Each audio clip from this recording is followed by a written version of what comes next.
मगर ब्राह्मणों को पता है कि 3.5% वोटों के आधार पर ब्राह्मण इस देश का शासक नहीं बन सकता, राजा नहीं बन सकता। तो इसलिए ब्राह्मणों ने इस देश में षड्यंत्र किया और ईवीएम मशीन भारत में लेकर के आए। भारत के ब्राह्मण यूरोप गए, अमेरिका गए और यूरोप और अमेरिका के लोगों को पूछा, अरे तुम लोग तो मशीन का उपयोग करते थे, तुम लोगों ने मशीन बनाई, तुम मशीन से वोट क्यों नहीं डालते, क्यों बैलेट पेपर से वोट डालते?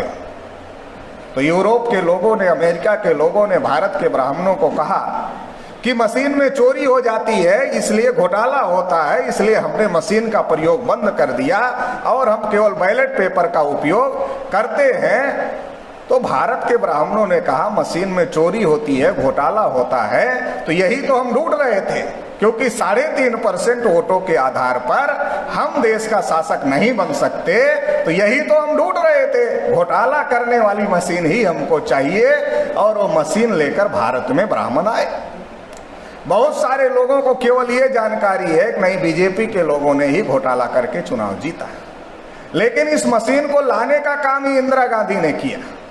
कांग्रेस के अभिषेक मनु सिंघवी ने प्रस्ताव रखा पार्लियामेंट के अंदर, बीजेपी के पंडित अटल बिहारी वाजपेयी ने उस प्रस्ताव का समर्थन किया, कम्युनिस्ट पार्टी के एक ब्राह्मण सीताराम येचुरी ने भी उस प्रस्ताव का समर्थन किया। जब हम अखबार देखते हैं, टीवी देखते हैं, तो कांग्रेस वाले बीजेपी के विरोध में बोलते हैं, बीजेपी वाले कांग्रेस के विरोध में बोलते हैं, कांग्रेस वाले बीजेपी के विरोध में बोलते हैं, बीजेपी वाले कांग्रेस के विरोध में बोलते हैं, कम्युनिस्ट पार्टी वाले कांग्रेस बीजेपी दोनों के विरोध में बोलते हैं। तो हमको क्या लगता है, नहीं, कांग्रेस तो बीजेपी की विरोधी है, बीजेपी तो कांग्रेस की विरोधी है और कम्युनिस्ट पार्टी कांग्रेस बीजेपी दोनों की विरोधी है, ऐसा हमको लगता है। लेकिन जब पार्लियामेंट के अंदर बिल आया ईवीएम का, तो ना कांग्रेस ने बीजेपी का विरोध किया, ना बीजेपी ने कांग्रेस का विरोध किया, ना कम्युनिस्ट पार्टी ने कांग्रेस बीजेपी का विरोध किया, बल्कि तीनों ने मिलकर ईवीएम का बिल पास कराया। क्यों तीनों मिल गए?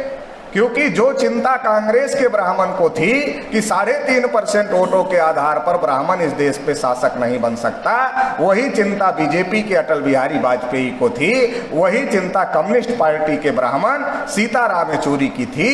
इसलिए तीनों ब्राह्मण मिलकर ईवीएम मशीन भारत में ले आए। 2004-2009 का चुनाव घोटाला करके कांग्रेस ने जीत लिया। ये केस सुप्रीम कोर्ट पहुंची। सुप्रीम कोर्ट ने 8 अक्टूबर 2013 को आदेश दिया कि ईवीएम से ईमानदारी से चुनाव नहीं कराया जा सकता। ईवीएम से ईमानदारी से चुनाव नहीं कराया जा सकता। अगर ईवीएम से ईमानदारी से चुनाव कराना है तो ईवीएम में घोटाला होगा। ये घोटाला करने वाली मशीन है, तो इसके साथ में एक घोटाला पकड़ने वाली मशीन लगाना होगा।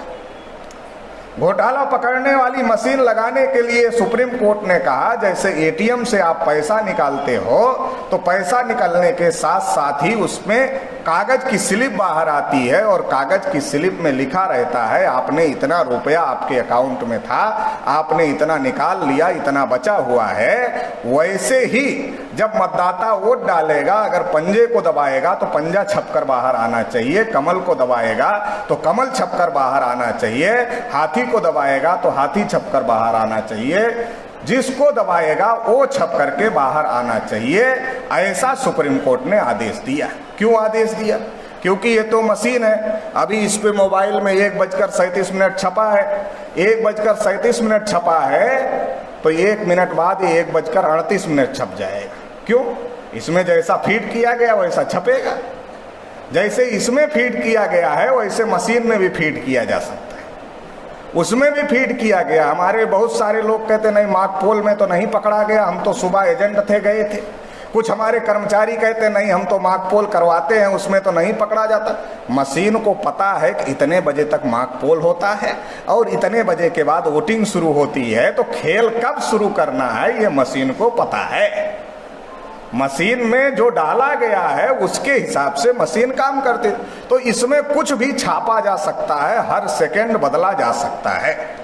लेकिन ये कागज है, ये कागज है, अगर इस पे एक बार कमल छप गया तो कमल ही रहेगा। अगर इस पे एक बार पंजा छप गया तो पंजा ही रहेगा, इसको चेंज नहीं किया जा सकता। तो सुप्रीम कोर्ट ने कहा मशीन में गड़बड़ी की जा सकती है मगर कागज में गड़बड़ी नहीं की जा सकती। इसलिए अगर मशीन की काउंटिंग किसी कैंडिडेट को मंजूर नहीं है तो जो कागज का टुकड़ा निकलेगा मशीन से उसकी काउंटिंग किया जाएगा और उसको फाइनल काउंटिंग माना जाएगा। ये बात 8 अक्टूबर 2013 को सुप्रीम कोर्ट ने कही। मगर 14 के चुनाव में चुनाव आयोग ने वो कागज का टुकड़ा निकालने वाली मशीन, पर्ची निकालने वाली मशीन अर्थात घोटाला पकड़ने वाली मशीन लगाया ही नहीं। क्यों नहीं लगाया?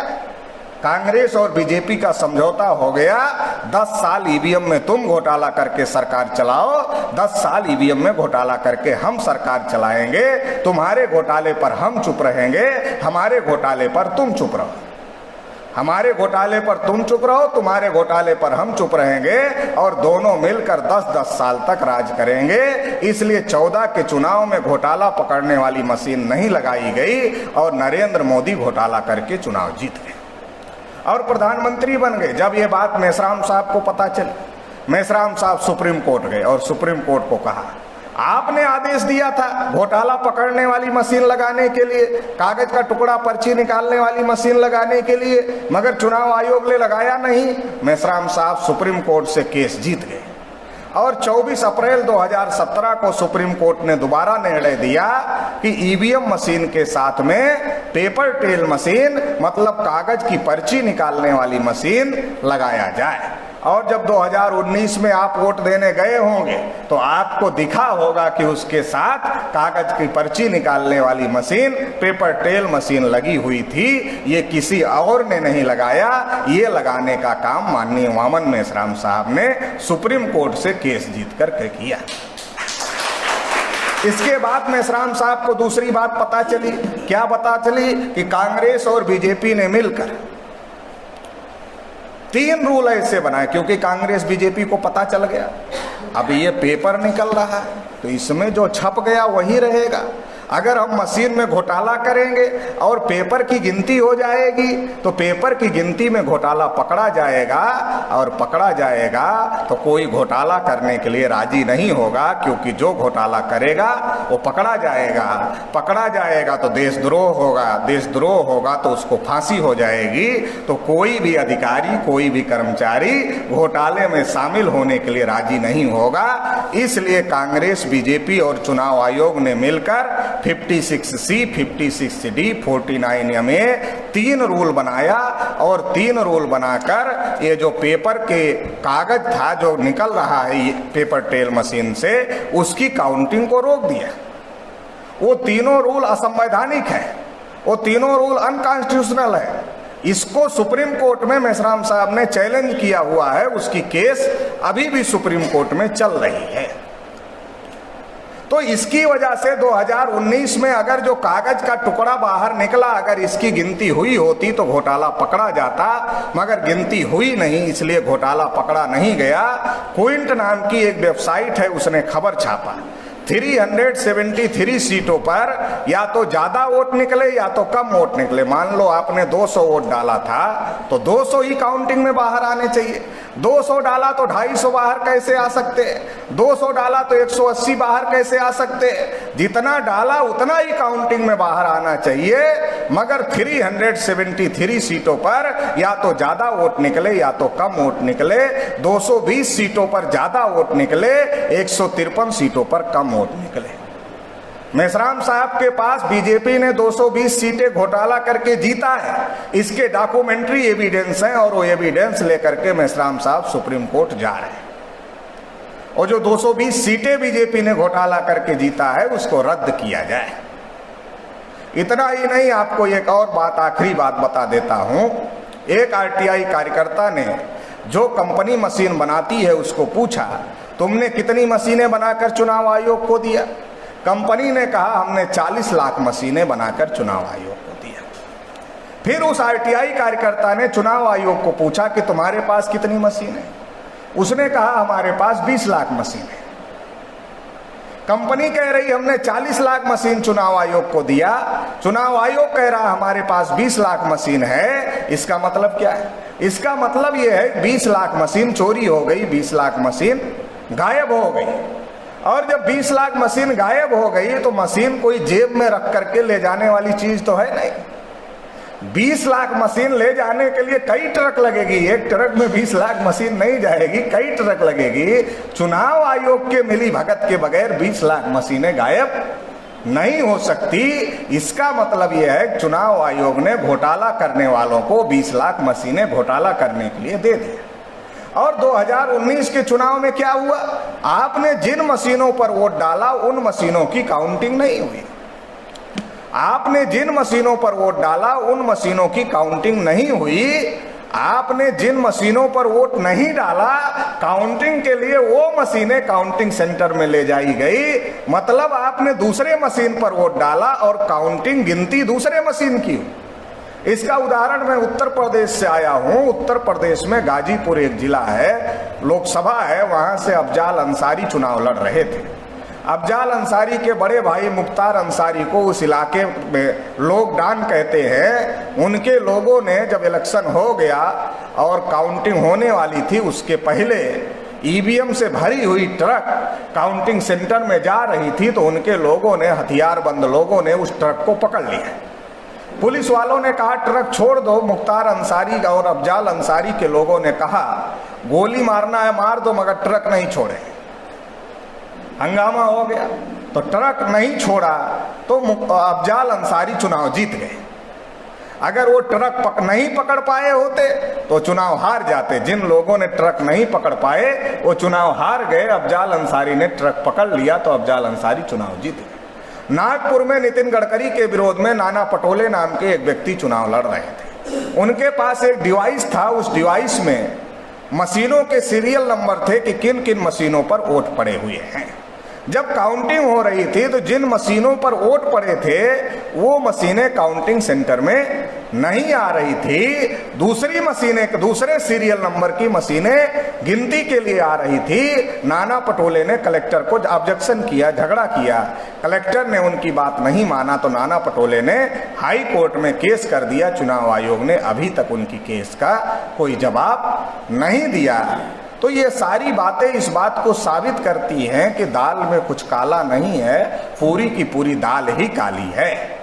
और इस घोटाले में चुनाव आयोग शामिल है, इस घोटाले में कांग्रेस बीजेपी शामिल है, मतलब विधायिका शामिल है।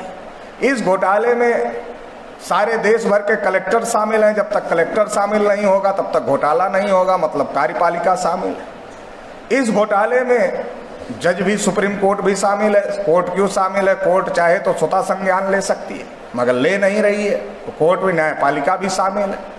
इस घोटाले की जानकारी देश के लोगों को मीडिया नहीं दे रही है। इसका मतलब इस घोटाले में मीडिया भी शामिल है। सभी के सभी लोग इस घोटाले में शामिल हैं। इस घोटाले को करने के पीछे का दो मकसद है। पहला मकसद है कि SC, ST, OBC माइनॉरिटी के वोट के प्रभाव को जीरो कर देना।